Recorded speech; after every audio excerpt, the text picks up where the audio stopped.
Say, what do you call this contraption? Oh, that's the televisor. Looks like a camera to me. Well, it is a type of camera, but instead of taking pictures, it sends them out on the air. What you mean, it sends out pictures without film or nothing? Yeah, it's very simple. All you do is focus it on whatever you want to take, turn the switch here, and it sends out a picture. If you talk, it transmits the sound.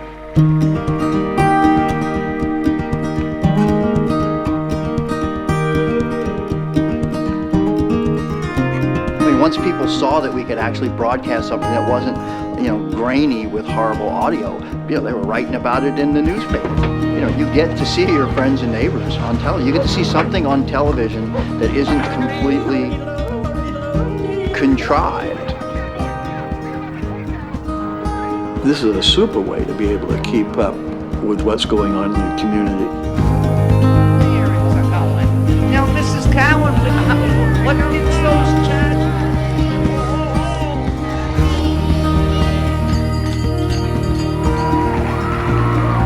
Our job is to document the life of the community.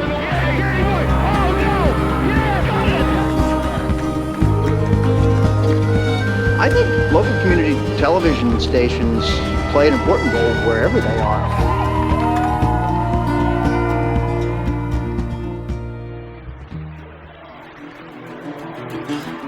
Of Boothbay Region Access Channel 5, your community connection. Welcome to Seahawks basketball. The Access channel itself got going from work for IJ and for Chris Norton on videotaping that game.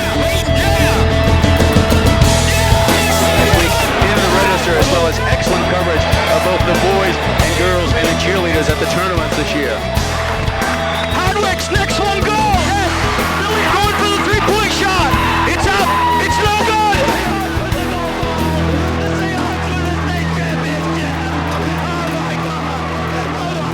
Of course, my interest was sports. We had done a whole game and an important game that everybody wanted to watch, and we had absolutely no sound to it. And so we had to go back and watch the film, make our own sound, get excited all over again. So. And a marvelous fans of Boothbay. The fish are going to be jumping tonight. Watch the Western Maine champ, Boothbay Seahawks.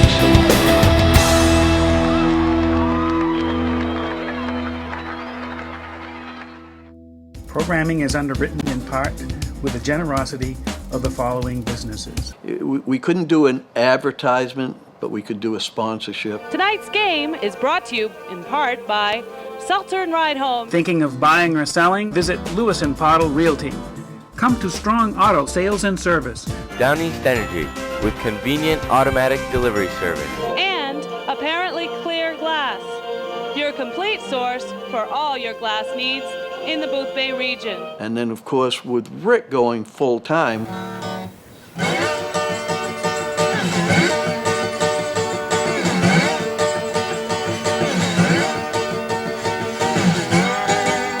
They wouldn't let high school kids touch the equipment when I first started volunteering here.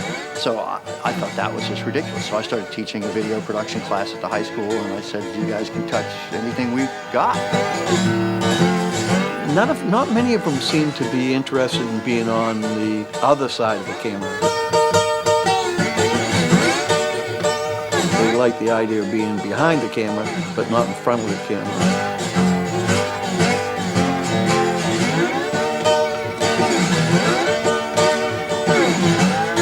Thank you. Don Drew.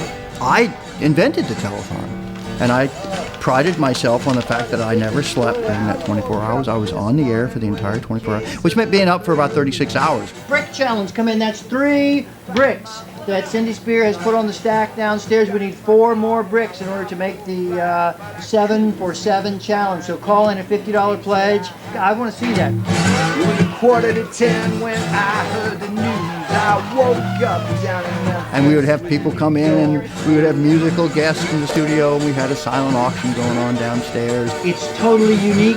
It's not like public television. It's not public television. It's not like commercial television. It's not like cable networks. Nothing else like it exists on the airwaves. You could see that it had tons of potential. I guess my favorite aspect of it was getting people excited about something. It just needed the people with the ideas and really people with the money. People stepped up to the plate. I think we raised almost $40,000. What Rick has done with this station, through his efforts, through his talent, through his sweat, has been absolutely unbelievable. We never could have imagined it. You know, Bob Pascal, he had been bugging me for a long time to do a sports show. Life is a ball game. Put the remote by the side. You're not going to need it for the next 52 minutes because you're tuned in to Bob's Bullpen. Man, there's so much to talk about today. First of all, we've got our regulars. I've got the coach. The hard-hitting, controversial, erudite man about town. Art Ridlin. I almost called you Boom Boom Ridlin. You walked in. I left the coach. Morning. Dave Landry. Softball team off to a good start. But you've got to play it fair.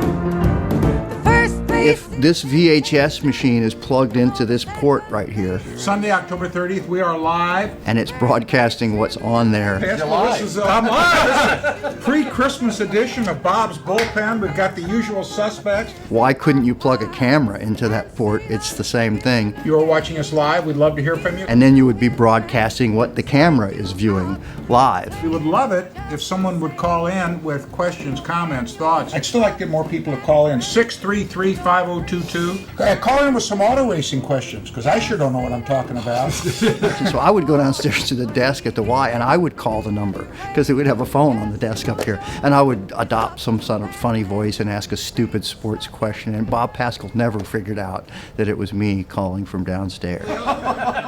Oh, boy. I did not say that.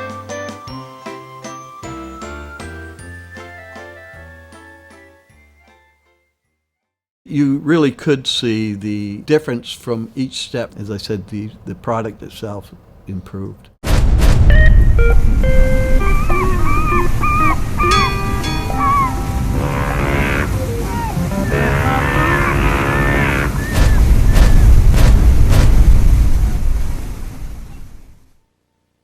It was kind of crazy. I was at the fish fry working, and him and two other fellas that I had never seen before came to the fish fry and said, "Can I talk to you about something?" And I said, "Yeah, I'll be closing down in a few minutes. We'll go." So we went out on a picnic table, and they said, "Would you like to have your own show?"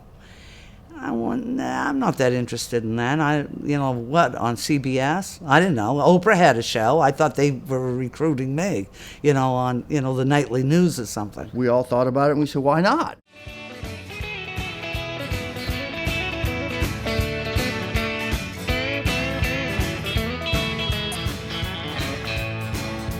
I know so many characters in this town that I grew up with.